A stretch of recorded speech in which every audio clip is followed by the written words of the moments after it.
Peygamber Sevdalıların Vakfı'nın düzenlediği Peygamber Efendimizin hayatını yaşama, anlama yarışması 9.'sünü düzenliyoruz inşallah bu sene.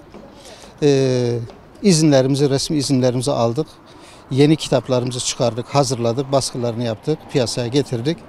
Aşağı yukarı bir aydır da kayıtlarımız başlamıştır. Kayıtlarımız, önce şunu söyleyeyim, hem online yani internet üzerinden yapılabiliyor hem de başvuru noktalarımızdan kayıt yapılabiliyor. Mardin'in merkezinde ve bütün ilçelerinde sınavımız inşallah olacak. Her ilde ve ilçede en az onlarca kayıt noktamız vardır. Kitaplarımız da orada bulunuyor. İnsanlar isterlerse online üzerinden yapabilirler. Kitapları gelip oradan alabilirler.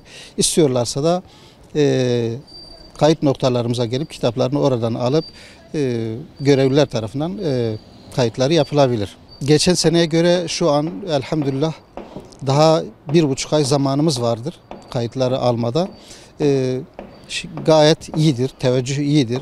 Hem genç yaştakiler hem de ebeveynler iyi bir teveccüh gösteriyorlar.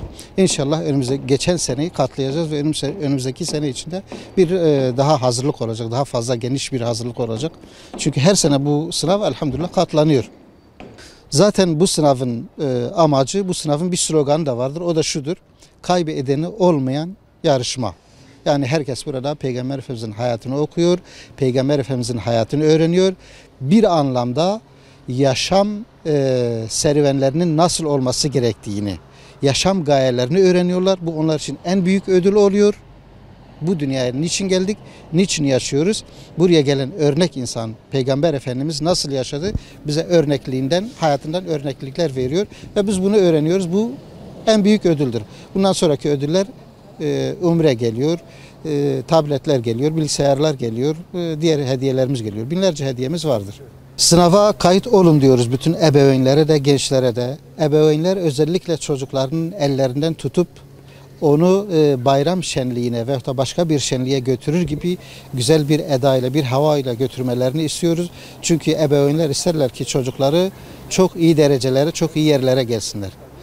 En iyi gelebilecekleri yer, ahireti kazanabilecekleri bir yerdir. Ve dünyada ahlaklı olarak, bilinçli olarak, bilgili olarak dinlerini, maneviyatlarını öğrenmiş çocuklar olarak onları yetiştirmeleri lazımdır.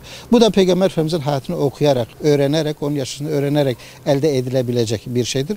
Dolayısıyla bunun için ebeveynler diyoruz ki çocukların ellerinden tutun, onları getirin kayıt noktalarına ve heyecanla hem kendilerini kaydetsinler hem çocuklarını kaydetsinler.